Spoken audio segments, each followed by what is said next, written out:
Bonjour à tous. Ce matin, je vous invite à ouvrir la parole de Dieu dans l'Épître aux Hébreux, le chapitre 13. Persévérez dans l'amour fraternel. N'oubliez pas l'hospitalité, car en l'exerçant, certains ont, sans le savoir, logé des anges. Souvenez-vous des prisonniers, comme si vous étiez prisonniers avec eux, et de ceux qui sont maltraités comme si vous étiez dans leur corps.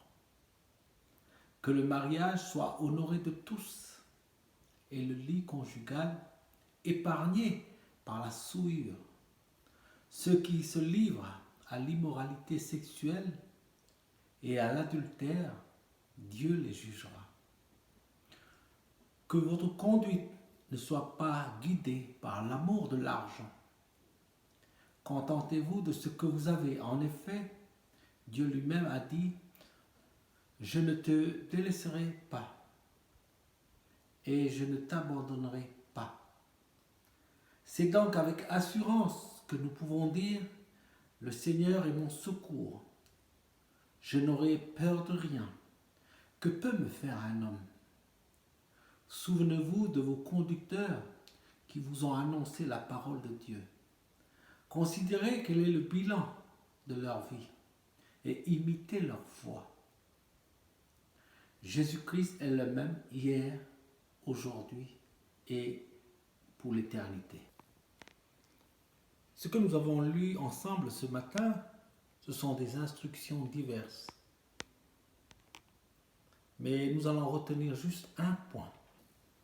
Donc, persévérer dans l'amour fraternel veut dire pour chacun de nous d'être fort, d'être unis à jamais, d'être soudés, de tenir ferme malgré les difficultés, malgré les épreuves, d'être ferme dans cet amour fraternel entre frères et sœurs. Dans les évangiles, Jésus disait aux disciples: aimez-vous les uns les autres comme je vous ai aimés. À ceci, tous connaîtront que vous êtes mes disciples, si vous avez de l'amour les uns pour les autres. Donc, dans ce temps de confinement, parler de l'amour fraternel, on ne se voit pas depuis quelque temps. La communion fraternelle n'est pas possible jusqu'à présent, mais on se communique à les réseaux sociaux, on s'encourage. C'est une forme de communion virtuelle où on se communique et on se connecte, on s'échange, on se partage, on s'encourage et on se demande des nouvelles des uns et des autres. Mais on ne peut pas se voir physiquement. Donc, utilisons les réseaux sociaux pour parler de l'œuvre de Dieu, pour glorifier Dieu, pour aussi annoncer sa parole. Dans ces temps de confinement, lorsque nous voyons ce qui se passe dans les réseaux sociaux, les nouvelles qu'on écoute, les messages qui sont parfois durs, des messages qui sont parfois radicaux, nous devons veiller comment nous utilisons cet outil d'information. Nous devons l'utiliser pour la gloire de Dieu. Il faut que nous soyons des influenceurs pour Christ. Alors soyons des bons conseillers, des grands frères, des grandes sœurs, des conducteurs, des personnes qui sont à l'écoute, des personnes qui donnent des bons conseils, des personnes qui vont répondre aux questions. Beaucoup de gens viendront vous voir pour parler avec vous. Et je pense que ce qui est important pour eux, c'est d'entendre la parole de Dieu, de votre part. Alors soyons des personnes qui utilisent les réseaux sociaux pour la gloire de notre Seigneur. Quand on voit ce qui se passe en ce moment dans les réseaux sociaux, je pense que nous, les chrétiens, devons veiller à la manière comment nous utilisons ces outils-là. Je voudrais rappeler un texte de l'apôtre Paul qui dit, dans Romains chapitre 14, « Accueillez celui qui est faible dans la foi et ne discutez pas ses opinions. » Pour tel jour, telle personne dit que c'est important. Pour d'autres, ils disent que tous les jours sont égaux. Pour une autre personne, manger tel légume n'est pas bon.